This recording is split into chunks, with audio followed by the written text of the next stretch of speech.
Shalom anak-anak muda yang dikasihi Tuhan, senang sekali saya Jessica Abraham bisa nyapa teman-teman meskipun kita nggak langsung ketemu, tapi kita percaya dengan teknologi dan karena kita anak-anak muda, kita bisa merasakan kehangatan ketika kita saling bertemu meskipun lewat internet. Saya mau mengajak teman-teman untuk menghangatkan suasana pertemuan kita. Apa sih yang bisa kamu lakukan? Kalau kamu nonton atau mengikuti ibadah ini secara online, kamu bisa lihat di sana ada kolom chat. Biar teman-teman saling bisa merasa ada orang lain di sana, kita mau sama-sama ambil bagian. Di kolom chat itu kita bisa tulis, "Halo, happy Sunday." Dan kalau ada firman Tuhan yang nanti menguatkan kita bisa bilang amin, kita bisa bilang haleluya, kita bisa bilang I'm excited dan sebagainya. Dan kita percaya ketika kita melakukan itu, kita mengekspresikan iman kita. Kita mengekspresikan apa yang ada di pemikiran kita, sehingga bukan hanya diri kita yang diberkati, tetapi orang yang mendengarnya, yang membacanya juga sama-sama bisa ikut excited dengan kita. Setuju? Yuk kita lakukan bersama-sama ya hari ini, biar kita benar-benar ngerasain bukan ibadah yang biasa, tapi ibadah yang benar-benar luar biasa, yang membangkitkan semangat dan yang benar-benar memberkati kita. Saya mau berterima kasih buat tim penggembalaan yang sudah mengundang saya untuk sharing di sini, dan saya berdoa kiranya lewat masa-masa ini kita bisa saling justru menguatkan satu dengan yang lain untuk kemuliaan Tuhan. Sebelum kita mendengarkan firman Tuhan, yuk sama-sama kita tundukkan kepala, kita mau berdoa. Bapa, kami mengucap syukur buat hari ini. Kalau kami boleh ada di sini, kami percaya Tuhan, meskipun kami gak ketemu satu dengan yang lain secara fisik, tapi kami bertemu dan kami saling bisa membangun di ibadah ini bersama-sama. Kami percaya Tuhan, Engkau adalah Allah yang tidak dibatasi ruang dan waktu. Karena itu kami yakin Tuhan, dimanapun kami berada, Engkau hadir di sana. Dan ketika kami sepakat meminta sesuatu kepadamu, Kau juga adalah Allah yang mendengarkan. Terima kasih Tuhan, kami mau fokus untuk mendengarkan firman-Mu. Kami mau tetap antusias untuk dengarkan firman-Mu. Kami tetap mau memperkatakan iman, sehingga firman Tuhan yang ditabur benar-benar bisa hidup di dalam hati kami, bisa berakar, bertumbuh, berbuah, dan berbuah lebat buat kerajaan-Mu. Sehingga ketika kami selesai dari ibadah ini, kami bukan hanya diberkati, tetapi kami juga bisa memberkati lebih banyak orang lagi. Kami bisa menguatkan lebih banyak orang lagi. Terima kasih Tuhan, kami siap untuk mendengarkan firman-Mu. Hanya dalam nama Tuhan Yesus Kristus. Haleluya. Amin. Tema yang diberikan kepada saya hari ini adalah fearless. Teman-teman boleh tulis di komen, di chat, katakan fearless.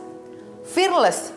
Di dalam bahasa Inggris diterjemahkan fearless artinya lacking of fear. Di dalam bahasa Indonesia diterjemahkan sebagai tidak kenal takut atau tidak takut.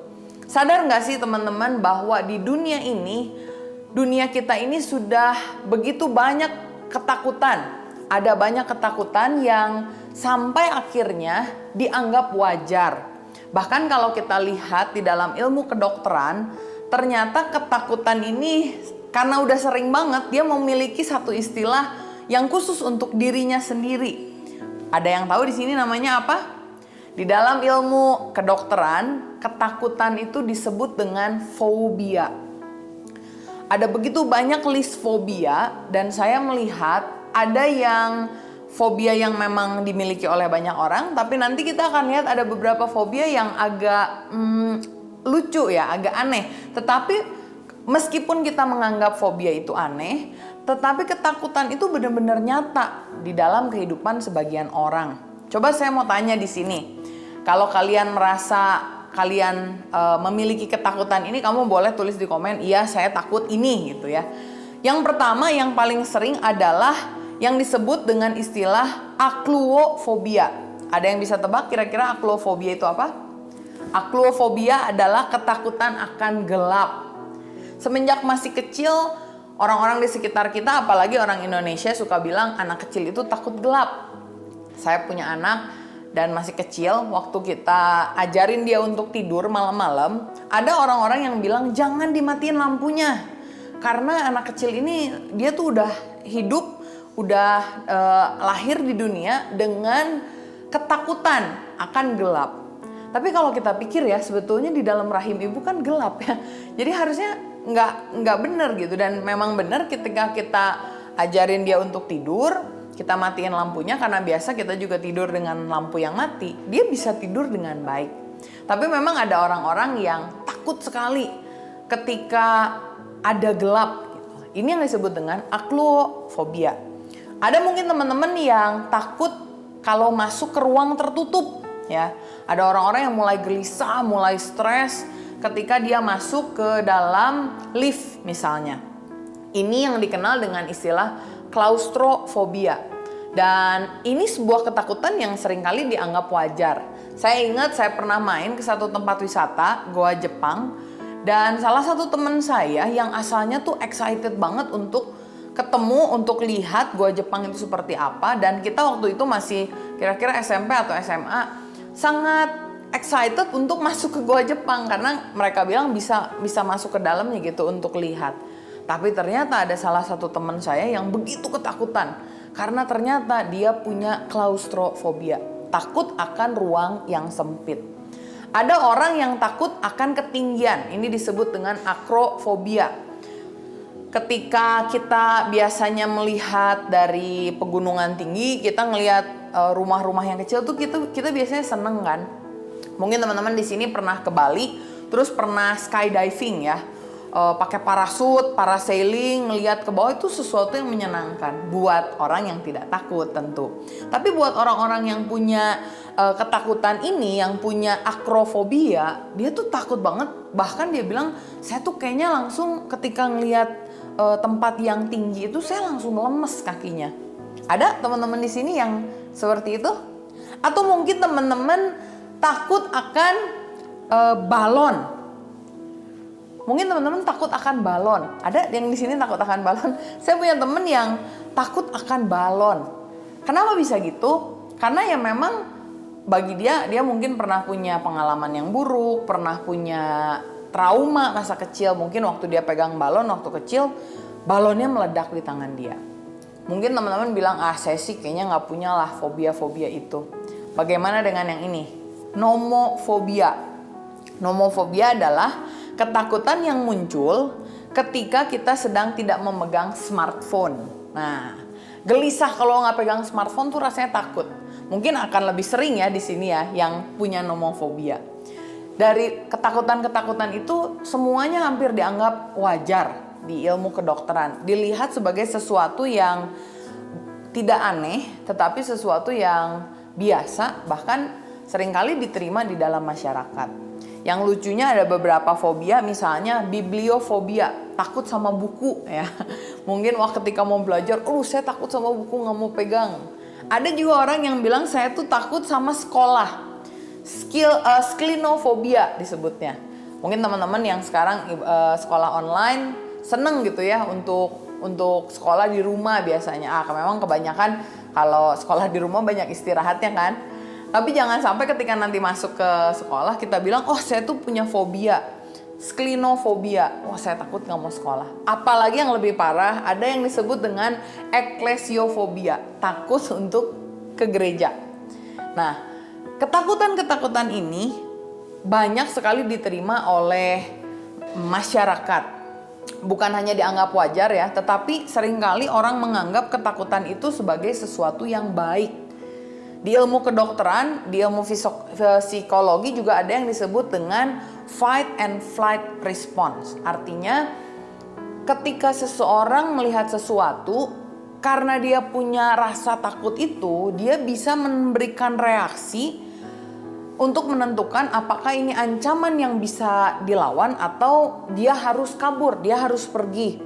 Apakah dia akan menghadapi atau dia akan lari daripada sesuatu yang akan dia hadapi.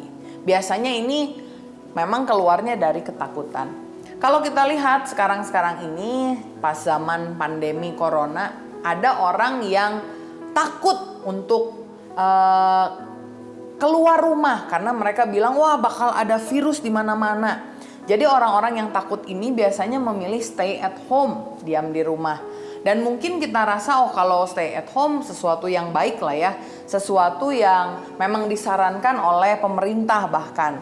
Itu biasanya timbul karena kita merasa ketakutan. Tapi di sisi lain, ketakutan yang berlebihan juga berbahaya.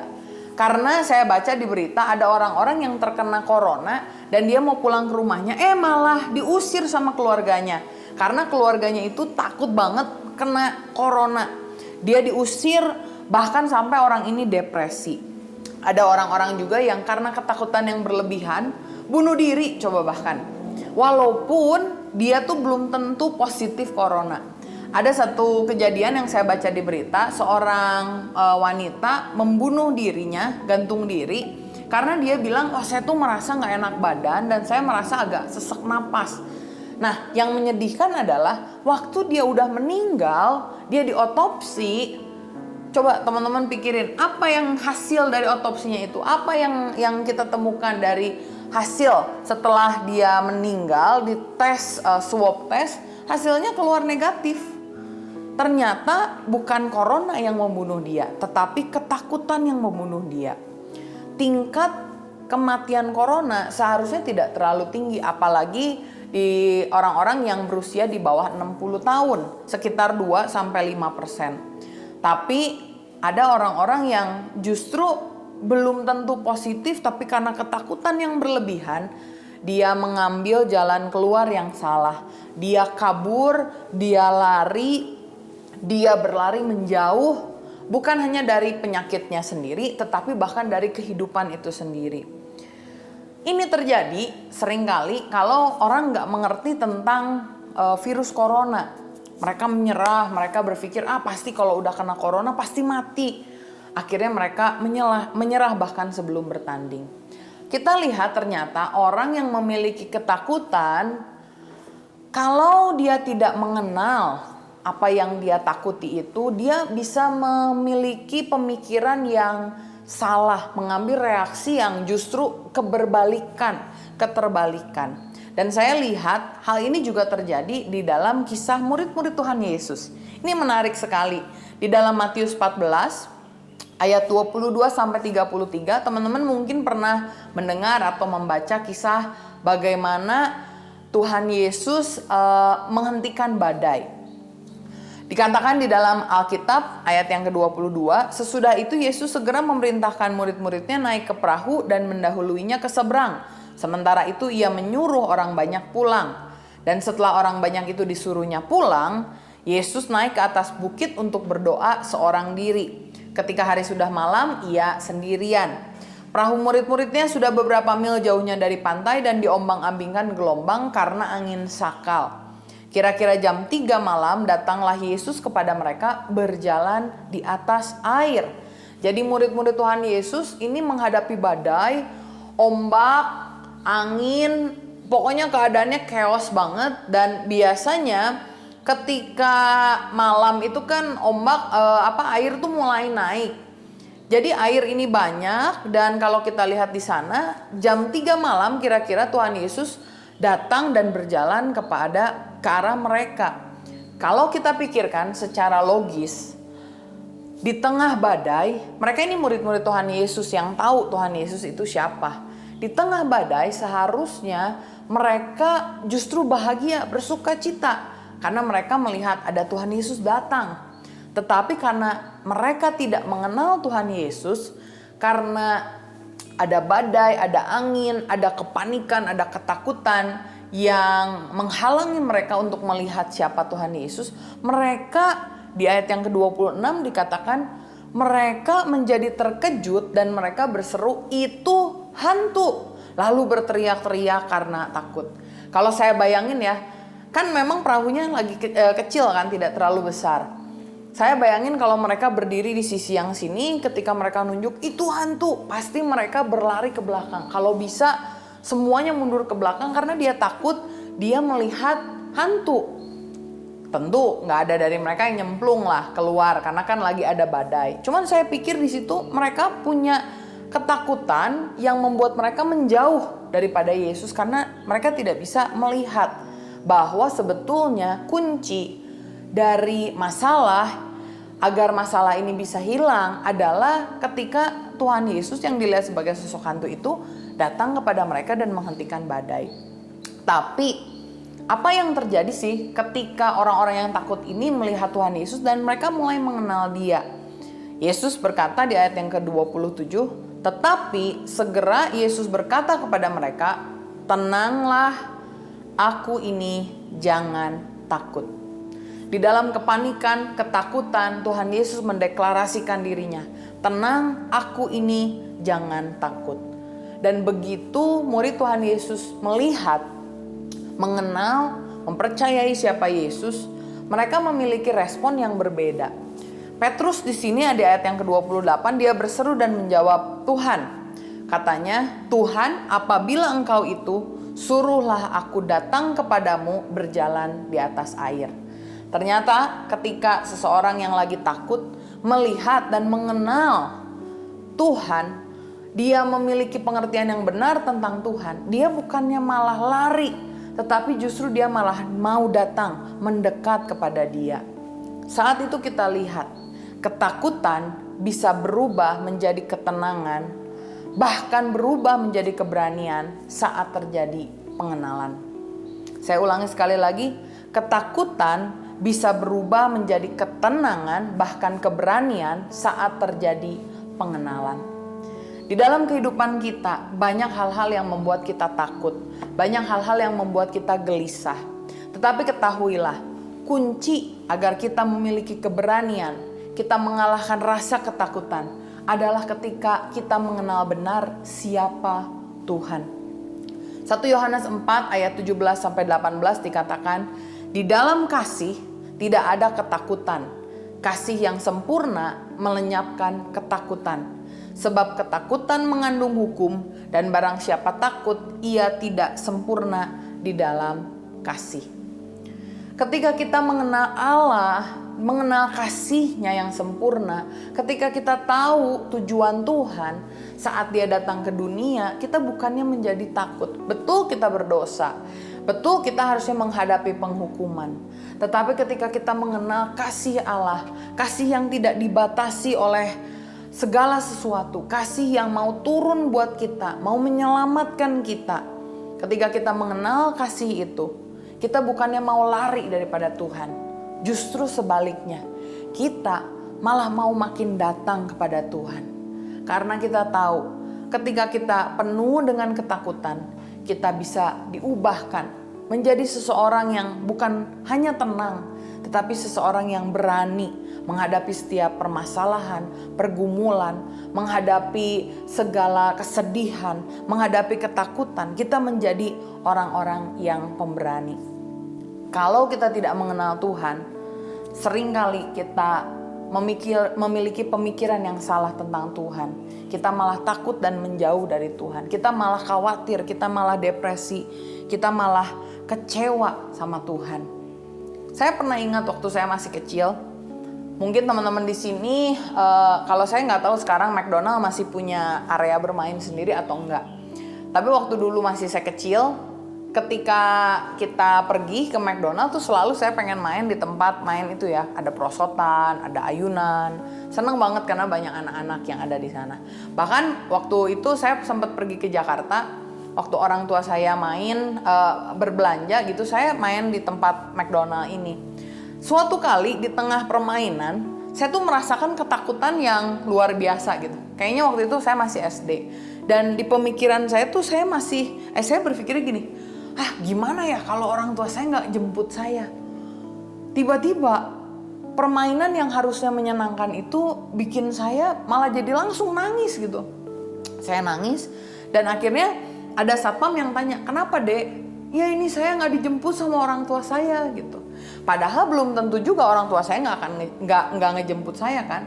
Bahkan waktu saya dewasa, setelah saya punya anak, ya saya tahu lah sebagai seorang tua nggak mungkin dong saya tinggalin anak saya di tempat mainan, bener nggak sih?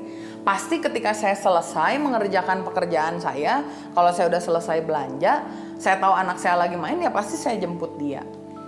Ketika masih kecil, mungkin kita belum benar-benar mengenal dan mengerti bahwa orang tua kita itu tidak akan melupakan kita. Tetapi ketika kita udah beranjak dewasa, mungkin kita pergi ke tempat permainan yang sama. Tapi kita mulai memiliki pemikiran yang berbeda. Kita nggak akan takut, karena kita tahu, kita kenal siapa orang tua kita. Di dalam kehidupan, ketakutan itu selalu ada. Dan memang kita itu sepertinya seperti orang yang tidak berdaya, seperti domba di tengah-tengah serigala. Dan satu-satunya cara agar kita bisa tidak takut, living fearless, hidup tanpa ketakutan adalah ketika kita mengenal Dia. Hal ini dilakukan oleh seorang yang bernama Daud. Daud mengenal Tuhan sehingga kemanapun dia pergi, apapun yang dia lakukan, dia menjadi orang yang pemberani.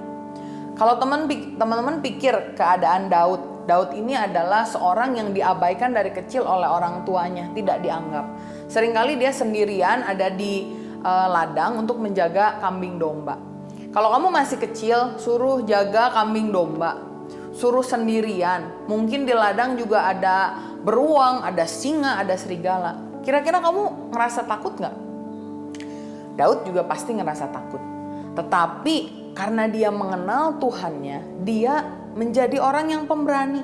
Ketika dia ditinggal sendirian, dia berani. Ketika dia menghadapi serigala, menghadapi beruang, dia berani. Bahkan ketika dia menghadapi masalah yang besar, yang lebih besar dari dirinya, saat dia harus berhadapan dengan Goliat, Daud tidak lari menjauh, tetapi justru dia mendekat karena dia tahu dia memiliki Tuhan yang akan menolong dia. Ketika dia menghadapi musuh, ketika dia harus lari dari satu tempat ke tempat lain untuk menghadapi Saul. Saul ini raja. Saul ini punya banyak tentara. Saul ini orang yang paling berkuasa di Israel. Dan Daud yang masih muda pasti dia takut. Tetapi ketika dia tahu bahwa Tuhan beserta dengan dia, Tuhan akan membela dia, Daud menjadi orang yang pemberani. Hari ini kita mau belajar dari kehidupan Daud. Bagaimana dia mengenal kasih dari Tuhan, sehingga dia tidak hidup dalam ketakutan, tapi justru dia hidup penuh dalam keberanian. Kita mau lihat sebuah pasal yang begitu terkenal di dalam Alkitab. Saya yakin kamu juga pernah mendengarnya. Mazmur 23. Dikatakan di sana ini adalah Mazmur dari Daud.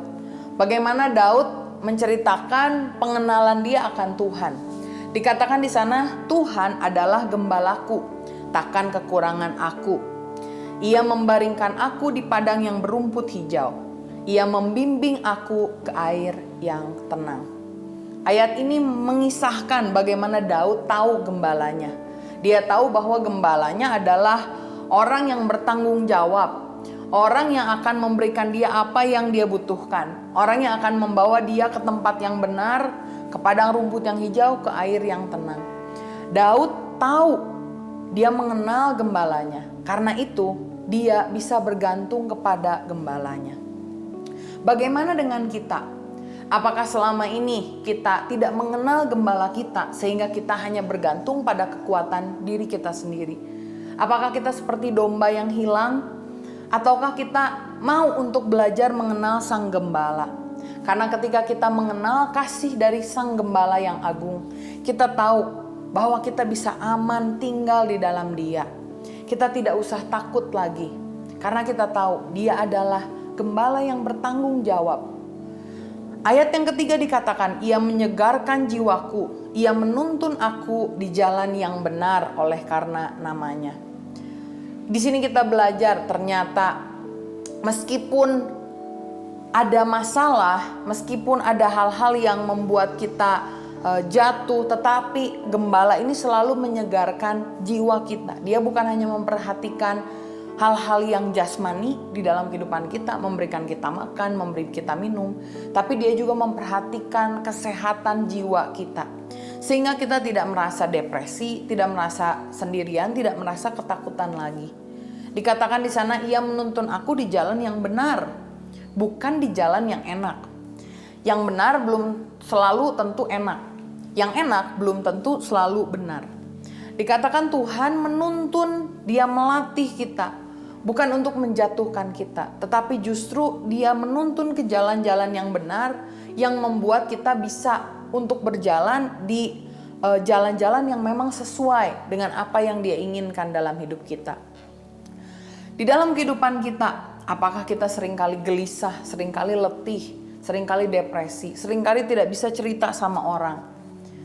Jika ya, mari datang sama Tuhan. Dia yang akan menyegarkan jiwa kita. Apakah selama ini kita merasa kok jalan Tuhan tuh kayaknya nggak enak ya? Jalan Tuhan memang tidak selalu enak. Tetapi jalan-jalan Tuhan adalah jalan-jalan yang benar. Anggaplah itu sebagai sebuah pelatihan. Sebagaimana Yusuf dididik dari muda sampai dia jadi raja.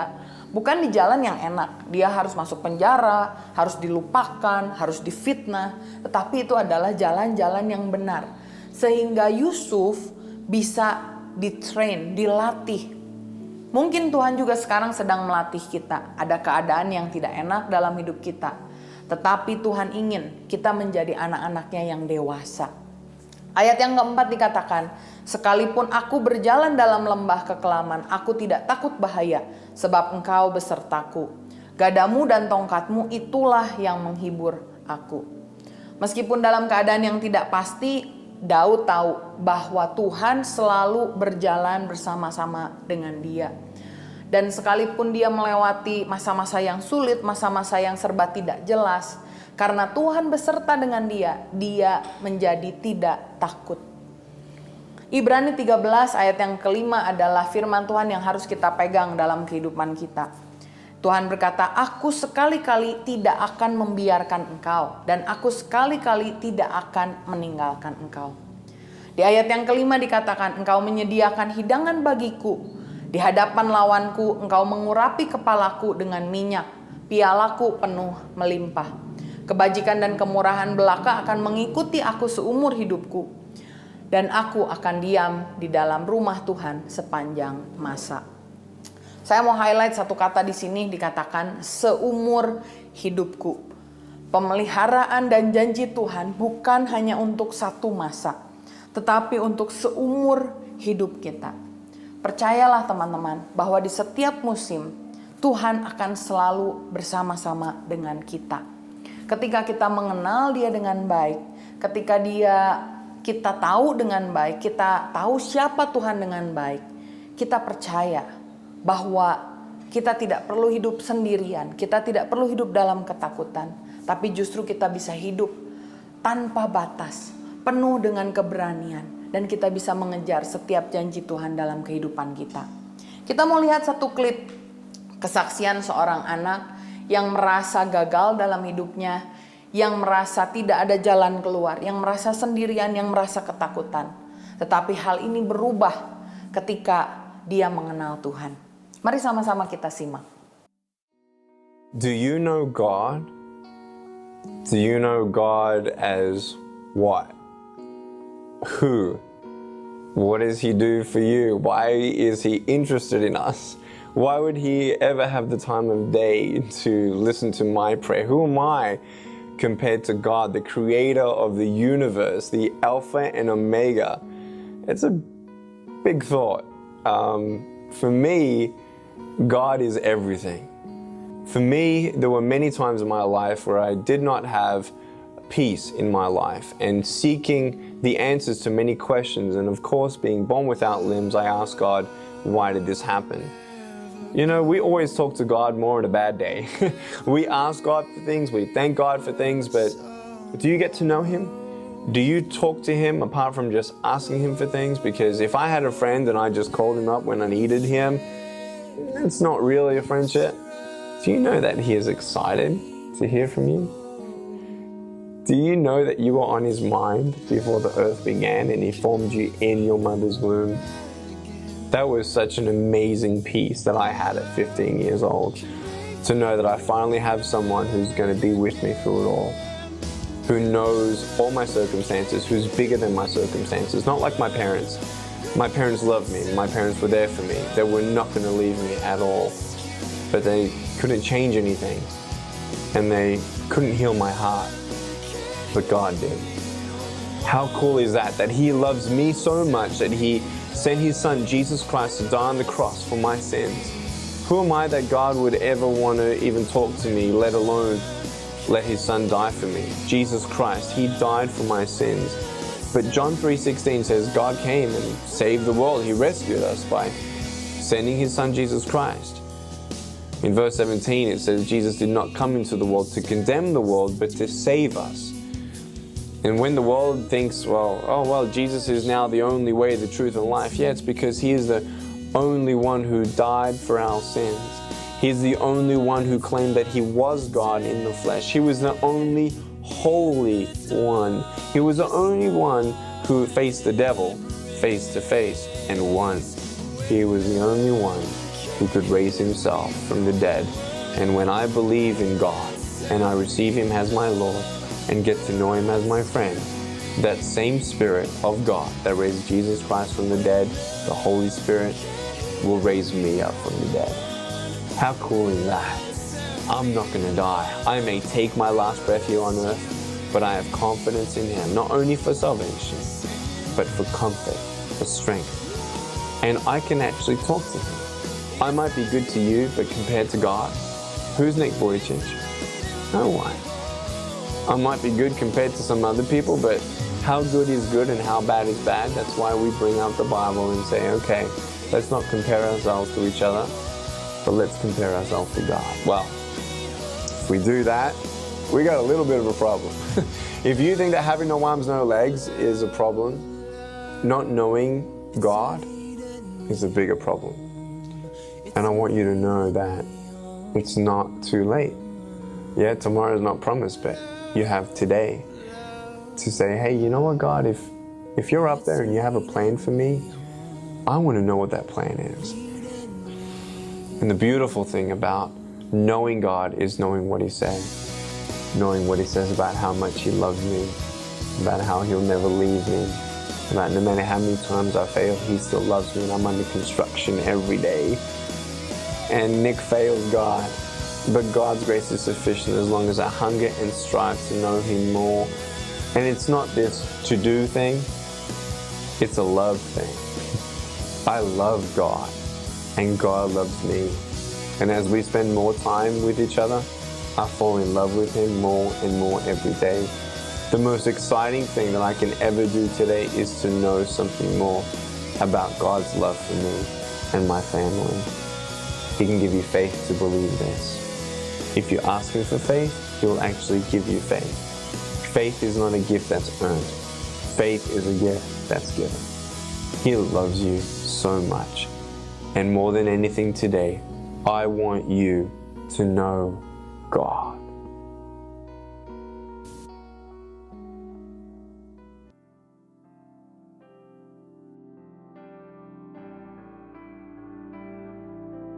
Mari teman-teman ambil keputusan untuk mengenal Tuhan. Baca firman Tuhan, lebih banyak lagi berdoa. Karena ketika kita mengenal Tuhan, ketika kita mengenal kasih-Nya, kasih Allah ini akan melenyapkan segala ketakutan di dalam kehidupan kita. Sehingga kita berani untuk menghadapi setiap babak kehidupan yang akan kita lalui. Mari kita sama-sama tundukkan kepala, kita sama-sama berdoa. Bapa, kami mengucap syukur Tuhan, kalau Engkau adalah Allah yang dapat diandalkan. Engkau adalah Allah yang tidak pernah meninggalkan kami. Engkau adalah Allah yang selalu setia. Dan biarkan kami belajar Tuhan untuk mengenal Engkau, lebih bersandar kepadamu Tuhan. Karena kami tahu ketika kami mengenal Engkau, kami bisa hidup dengan berani. Kami tidak perlu takut lagi akan apa yang akan terjadi di masa mendatang Tuhan. Kami mungkin tidak tahu apa yang akan terjadi nanti, tapi kami tahu bahwa Engkau ada di sana bersama dengan kami. Engkau yang jamah Tuhan setiap anak-Mu yang mendengarkan firman-Mu. Biarkan mereka benar-benar merasakan hadirat-Mu ada dalam hidup mereka. Di waktu-waktu yang sulit ini, Engkau yang tolong mereka Tuhan. Lakukan mujizat-Mu Tuhan. Dan biarkan ada kekuatan ilahi yang menolong setiap dari anak-anak-Mu untuk dapat tetap berjalan dengan tegap Tuhan. Dapat berjalan sesuai dengan kehendak-Mu. Terima kasih Bapa, Kau yang memberkati kami semua. Hanya di dalam nama Tuhan Yesus Kristus, kami telah berdoa dan mengucap syukur. Haleluya. Amin. Teman-teman yang terkasih, kita bersyukur untuk ibadah yang kita boleh lalui. Kita menantikan kembali pada waktunya yang tepat Tuhan bisa mengizinkan kita kembali bisa berkumpul bersama-sama beribadah di gedung gereja. Kita masih terus mempersiapkan diri, menggumulkan waktu yang tepat. Dan kiranya itu juga disertai dengan kerinduan kita untuk terus hidup dan mengenal kasih Tuhan. Mari sebelum kita mengakhiri ibadah ini, kita tundukkan kepala dan kita menerima kembali doa berkat, mengarahkan hati kita kembali kepada Tuhan. Kiranya kasih Allah yang sempurna dan melalui pengorbanan Tuhan Yesus dan damai sejahtera Allah Bapa dan pertolongan, penyertaan dan juga penghiburan daripada Roh Kudus boleh menyertai kami mulai dari hari ini sampai selama-lamanya. Amin. Shalom, happy Sunday. Tuhan berkati setiap kita.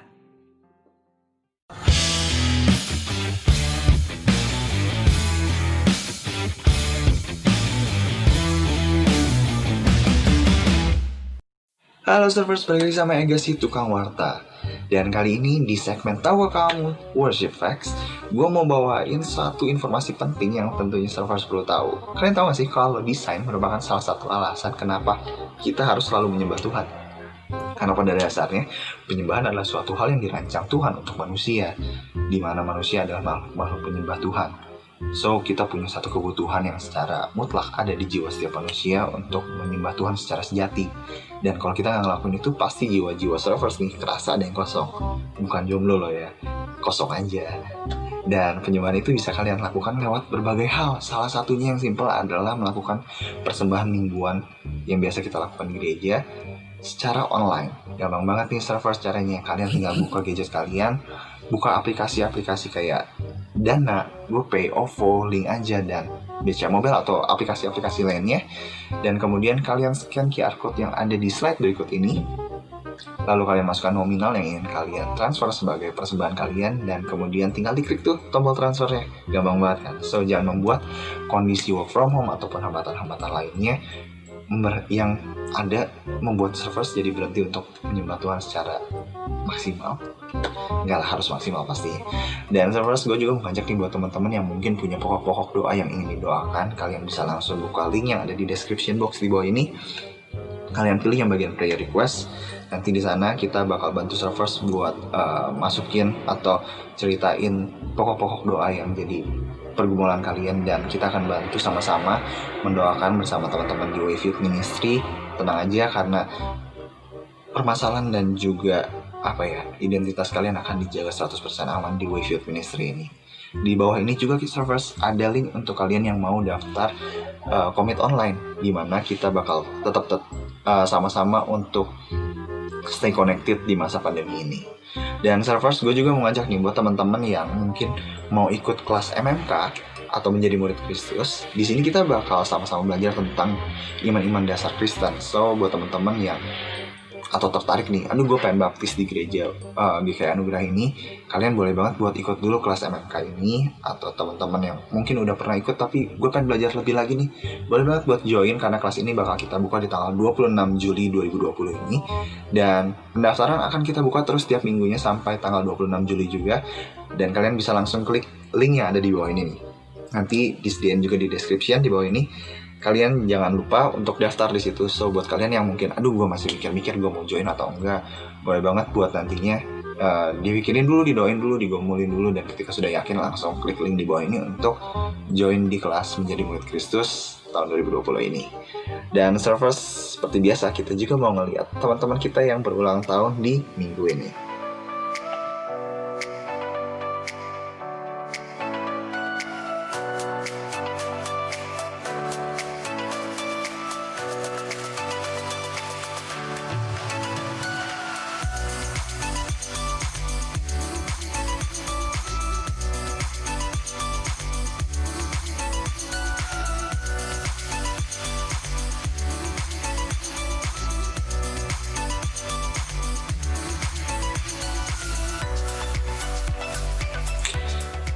Selamat ulang tahun, sehat selalu, dan semoga Tuhan selalu memberkati kalian dalam setiap hal yang kalian lakukan sehari-harinya tentunya. Dan juga buat teman-teman yang bingung nih selama pandemi ini gue harus ngapain, atau ada informasi-informasi apa aja sih di GKI Anugerah, kalian boleh banget buat langsung pantengin GKI Anugerah, secara khususnya Wave Youth Ministry di Instagram lewat akunnya @WaveYouthMinistry, atau bisa juga di @youth1wave. So jangan kemana-mana. So stay tune terus di IG kita, karena kita bakal ngasih kalian info-info penting menarik lainnya, ataupun aktivitas-aktivitas seru yang tentunya Servers bisa lakuin selama pandemi COVID-19 ini berlangsung.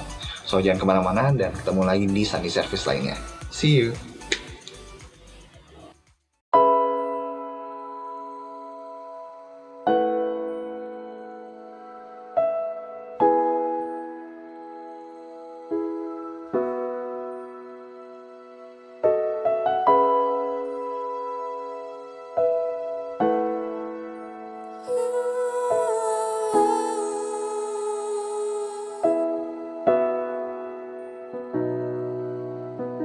Your love is stronger than my fear.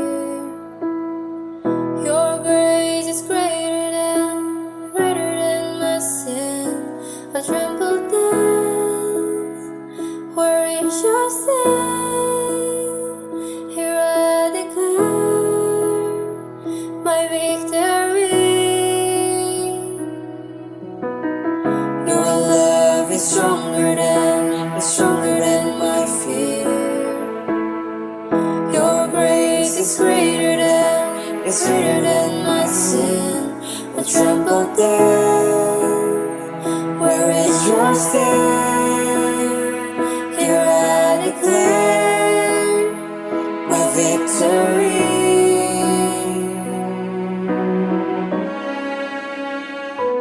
Even when the mountains tremble, even when the storms come my way, even in the darkest night, you never let me go.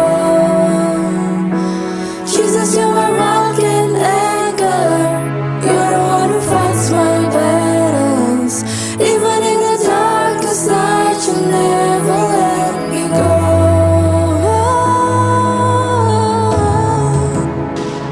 You never let me go, God.